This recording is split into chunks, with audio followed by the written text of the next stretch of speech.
麥總，係當你喺40歲嘅時候，你喺度做緊咩？行緊呢塊工地啊！呢個海港城咧，係我響40歲嗰年咧，同我大舅爺一齊用咗6年時間起出嚟。我今日咧就正式介紹一下呢棟大樓係點起出嚟。我係點樣由一個廚房仔起到呢棟大樓？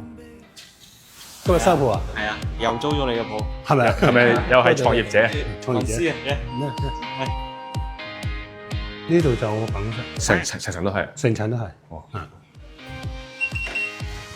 哇，都好大喎呢度。誒，麥總啊，咁當時起呢棟樓有咩難題？當其時嘅初衷就諗住起一間酒樓啫。當其時嘅政策咧，就叫我起個地標出嚟。咁我咬個牙根就起個地標出嚟。估唔到就係由一個酒樓嘅夢想，令我起個地標出嚟。今晚晚飯咧，我哋就飲個水井坊。水井坊個主題咧，同我講個故事主題真係好吻合嘅。再睇下佢外觀，係咪同我等到好似？真係好似喎。嗱，呢個典藏咧又叫做獅子坪，大家都唔陌生嘅。之前我都推介過，唔單止好飲又好睇。呢個紅獅咧雕刻得好精細，栩栩如生，霸氣十足。入口咧柔和飽滿，圓潤細膩，仲有陣陣嘅陳香，回味無窮。更重要咧係佢內在嘅精神，同我自己創業精神好相似，就係喺自己已有嘅成就之上，不斷咁超越、突破自我。仲有呢個金絲板，金色嘅獅頭點綴，璀璨閃耀，尊貴又大氣。口感咧就經歷咗時間嘅把握，非常陳厚。吞嘅時候咧柔潤舒適。當初我點解會起等嘢咧？就係個心願就起個巨型可以同時2000人嘅宴會廳。咁我而家差唔多有178席。我帶你睇下個洗手間，花咗不少錢去，嗰個脆嘅，冇人嘅而家，你正常拍攝啦。哇！全部都圖父子洗手間，嗱，睇下。哇！設計周到啊，麥總真係，而且你啲瓷磚都好靚。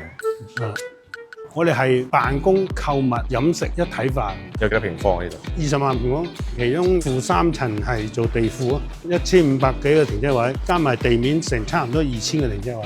哇！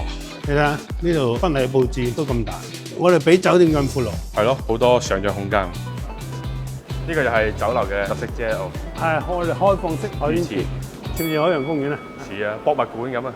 呢個魚池咧喺下邊有隔層做過濾，咪啲水點解咁清啫？嗱，呢度就係廣深街啊，兩棟大廈連住一齊嘅廣深街。當初咧就係我哋想打造一個飲食嘅廣深街，集眾多嘅餐飲店，等啲美食愛好者放心咁消費。嗱，呢棟大廈係咪好似嗰棟水晶坊一樣咁高端大氣？咁麥總有冇啲咩 tips 留俾啲後生仔啊？其實一路以嚟咧，我唔算一帆風順，但正在我都夠沉穩，守住計劃，先敢創新。簡單嚟講咧，喺現有嘅成就之上咧，不斷創新，不斷超越自己。就好似水晶坊咁樣，佢已經係處於高端白酒嘅地位，但仍然不斷追求更高嘅品質。希望每一個擁有典藏嘅人都係要喺生活中擁有私心向前，創造更多值得典藏的時刻，將人生嘅閱歷同美酒相融合，品陳香遠揚卓越嘅口感，響歷練進取、團結和守護的典藏人生，是各位喺創業路上啲人